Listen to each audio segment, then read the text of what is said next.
Mi nombre es Jennifer Dayana Velasco Cogollo, estudiante de la UTS del programa de Contabilidad Financiera. Pertenezco al grupo número 10 y hablaremos un poco de lo que se va a desarrollar en este video. Hablaremos de la legislación laboral, que es un conjunto de leyes y normas que regulan las actividades laborales, como son los derechos del trabajador, como también sus obligaciones, y lo mismo para el empleador. La legislación laboral colombiana tuvo su origen en la normativa civil. En efecto, en el Código Civil estructura todos los requisitos de un contrato, bien fuera de arrendamiento o de compraventa. De allí se tomaron las características que identifican el contrato de trabajador actual. También hablaremos de la normativa vigente, que es la que garantiza la igualdad de oportunidades para los trabajadores nacionales y extranjeros y ofrece a las empresas la oportunidad de contratar talento humano calificado para mejorar su competitividad y fortalecer las operaciones de expansión en Colombia. También sabemos que todos los colombianos, y en especial el trabajador, tiene derecho a que se le garantice la seguridad social integral, igual que la cobertura en caso de accidentes de trabajo. Entendida esta como la cobertura de salud y riesgos a la invalidez, muerte u otros aspectos que pueda sufrir el trabajador.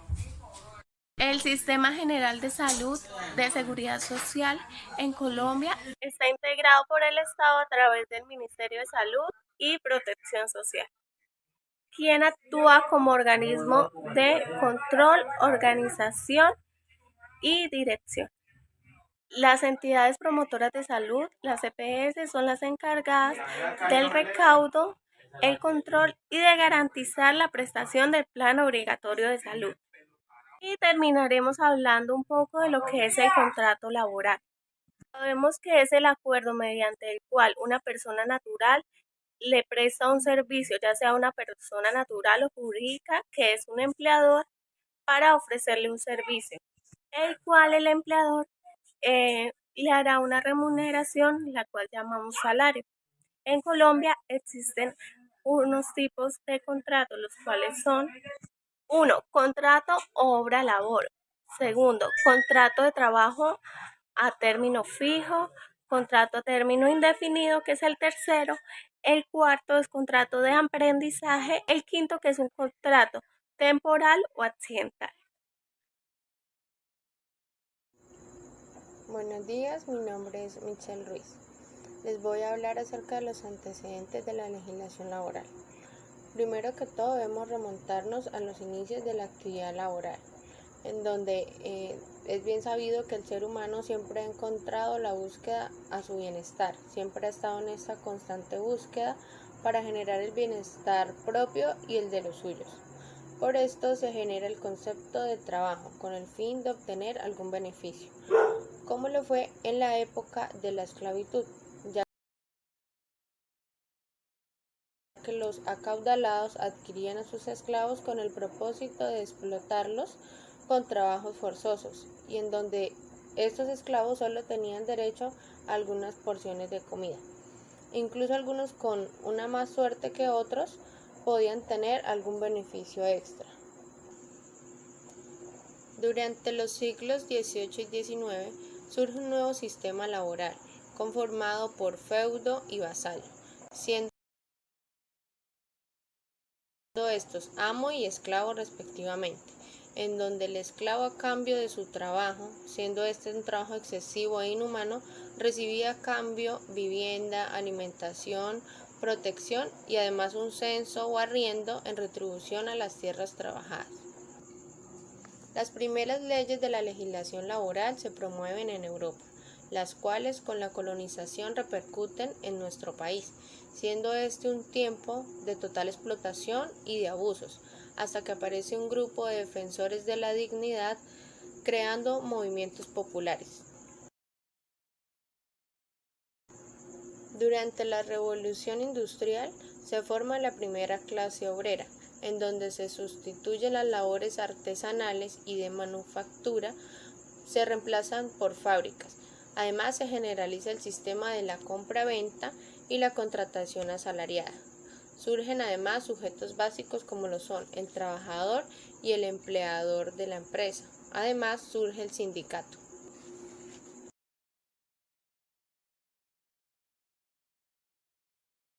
En el año 1852 es abolida la esclavitud en Colombia.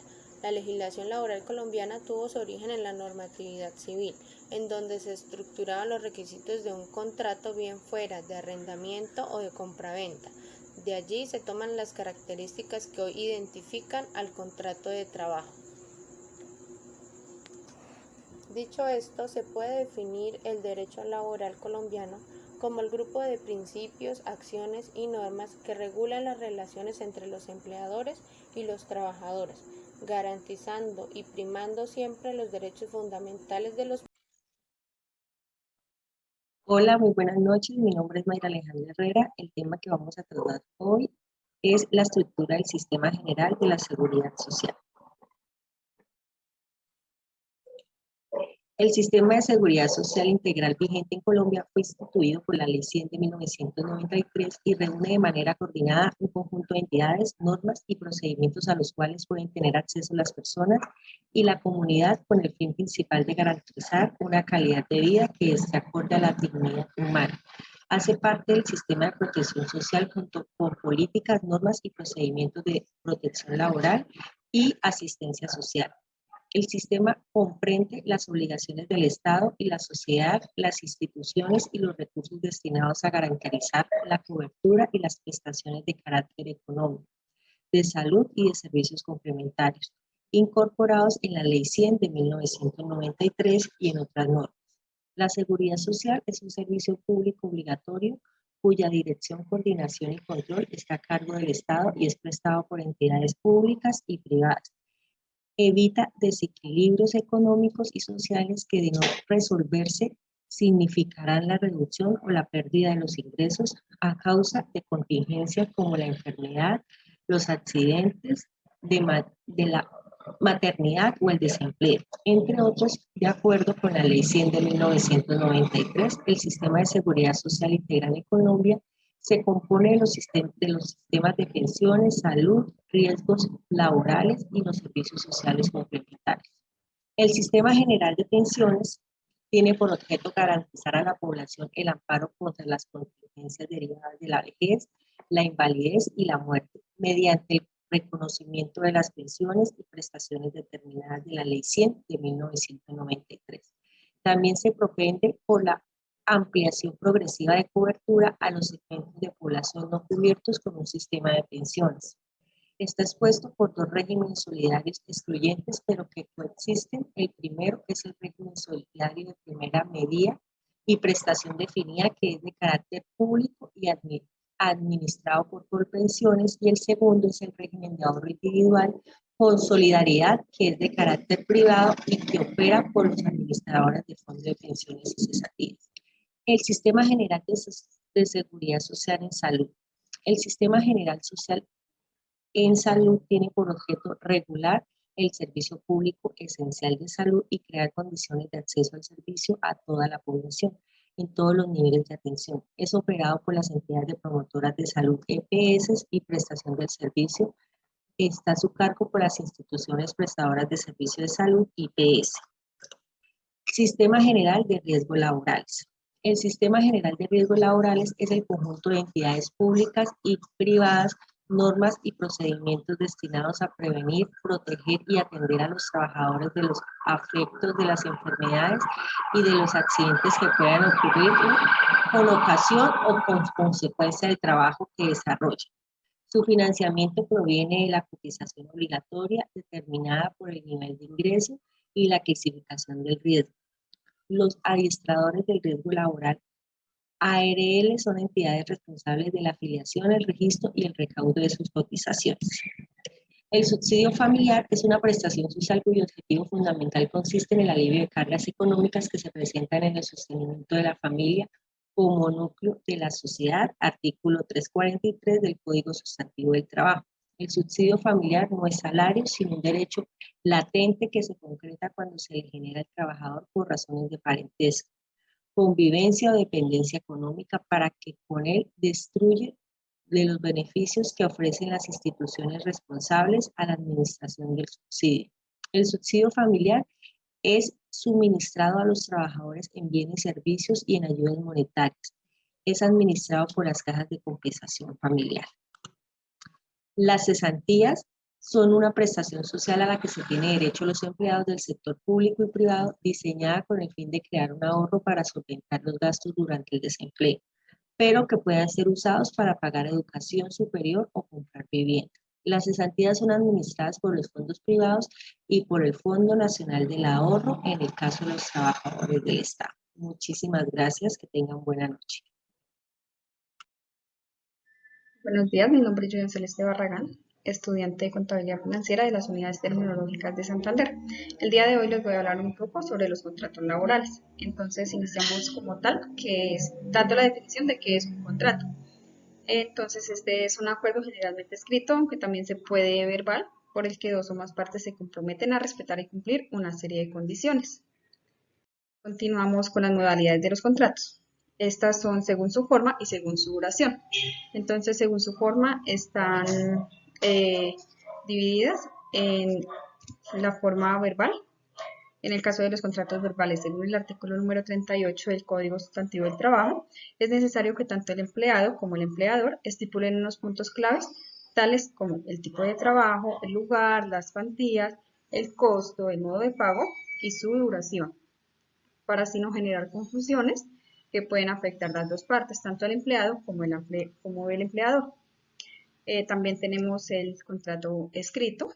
Este está regulado bajo el artículo número 39 del Código Sustantivo del Trabajo, y todo lo que se acuerde debe quedar contenido en un documento que deberá estar firmado por el trabajador y el empleador. Según su duración, tenemos el contrato indefinido. El contrato indefinido es el término que suele darse al contrato de trabajo que no tiene duración limitada y hace que nazca la relación laboral entre el empresario y el trabajador, estableciendo desde el momento de su firma unas obligaciones y derechos mutuos. Estos derechos y estas obligaciones, como tal, las estipulan las dos partes, el empleado y el empleador. Tenemos también el contrato por obra-labor. Este dice que es aquel que se vincula a una persona para que realice una labor o actividad determinada sin pactar un plazo o término de duración. Entonces, pues podemos entender que este contrato como tal finaliza el día que el servicio por el cual fue contratada la persona termine. Pero como tal, pues tampoco puede exceder los 3 años de duración. Tenemos el contrato a término fijo, que es aquel en el que el empleado y el empleador pactan una duración precisa en el tiempo. Este tipo de acuerdo laboral tiene una duración máxima de 3 años, pero puede ser renovada las veces que dispongan las dos partes. Los tipos de contrato. Entonces tenemos 6 tipos de contrato. Tenemos el contrato de aprendizaje, que es una forma especial de vinculación a una empresa. Está enfocado a la formación de practicantes, donde éste recibirá herramientas académicas y teóricas en una entidad autorizada. La empresa como tal suministra los medios para que el practicante adquiera su formación profesional. Tenemos también el contrato temporal, que es aquel de corta duración y no mayor a un mes, que se refiere a labores distintas de las actividades normales del empleador o de la empresa contratante. Tal y como lo indica el artículo número 6 del Código Sustantivo del Trabajo, este se puede celebrar por escrito o de manera verbal. Tenemos el contrato de prestación de servicios. Este se celebra de manera bilateral entre la empresa y una persona, ya sea natural o jurídica, especializada en una labor específica. Su remuneración se acuerda entre las dos partes y no genera ningún tipo de relación laboral, ni obliga a que la empresa le tenga que pagar al trabajador las prestaciones sociales. Su duración es de común acuerdo entre las dos partes, dependiendo del trabajo a desarrollar. Asimismo, el trabajador recibe una remuneración, que se vendría siendo el sueldo, y únicamente se le puede descontar como tal lo que es del concepto de retención en la fuente. También tenemos el contrato por obra labor, el contrato por término fijo y el contrato indefinido, que pues anteriormente definí cada uno de ellos. Y pues todos los tipos de contrato, vendrían siendo estos 6, están regidos bajo el Código Sustantivo del Trabajo. Muchísimas gracias.